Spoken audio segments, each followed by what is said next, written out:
आजको सक्सेस स्टोरीको साथमा रोहतकबाट हुनुहुन्छ र उहाँको भिसा विदिन 40 डेज लागिसकेको छ र यो भिसा मिस्टर मनीष जयसवाललाई म दिदैछु। Thank you sir, thank you so much. And oh my god, यति धेरै मिठाई लिएर आउनु भएको, थ्यांक यू भेरी मच। 1 2 3 तीनटा विद्यार्थीको भिसा लाग्दै गर्दाखेरि तीनवटा मिठाई पाउँछु भने तपाईले त मलाई एकैचोटी तीनवटा मिठाई ल्याइदिनु हो, किनकि म धेरै ह्यापी छु अनि यताबाट चाहिँ धेरै मलाई गाइड गर्ने मान्छेहरु मिलेछ। So thank you very much. तपाईको नाम के हो, कुन युनिभर्सिटी हो र आईएलटीएस पिटी थियो कि थिएन अलिकति एक्सप्लेन गरिदिनु हुन्छ कि? Hello guys, my name is Manish Kumar Jaiswal from Rohtak district and my university name is UCB University College Birmingham and my course is BA Honors Business Management. So तपाईको चाहिँ आईएलटीएस पिटी थियो कि थिएन? मैले आईएलटीएस गरेको बट मैले विदाउट आईएलटीएस पिटी नै apply गरेको अनि मैले इन्टरभ्यु पास गरे अनि फाइनली मेरो भिसा पनि आइसकेछ।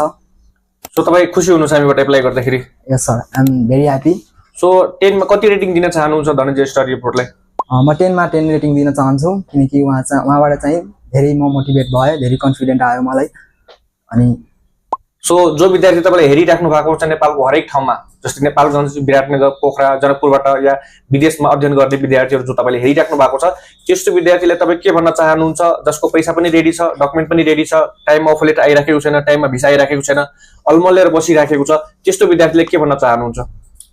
म सबैजनाले यही भन्छु हैन, अनि हजुरहरु पनि युके जान चाहनुहुन्छ छिटो भन्दा छिटो भने यसको एकचोटी आएर चाहिँ धनञ्जय स्टडी अब्रोडमा भिजिट गर्नु हैन, उहाँ सरहरुसँग एकदम प्रोपरली गाइड गर्नुहुन्छ र उहाँको चाहिँ भिजा चाहिँ उहाँलाई चाहिँ एकदम छिटो भन्दा छिटो आउँछ हैन। उहाँ सो तपाईको भिसा कति दिनमा लागिसकेको छ आज?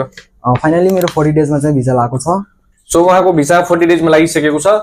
सो तपाई पनि मिस्टर मनीष जयसवाल जस्तै भिसा हातमा लिन चाहनुहुन्छ विदिन 40 डेज भित्र, तपाईको ग्याप छ समस्या भएन, तपाईको पर्सेन्टेज कम छ समस्या भएन, तपाईको मोटिभ छ युके जान चाहनुहुन्छ भने धनञ्जय स्टडी अब्रोडले तपाईको ड्रिम पूरा गर्नेछ।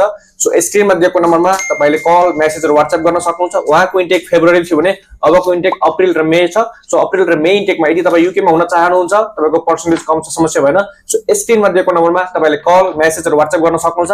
हामी तपाईको रेस्पोन्स विदिन 1 मिनेट भित्र दिनेछौं। So thank you very much.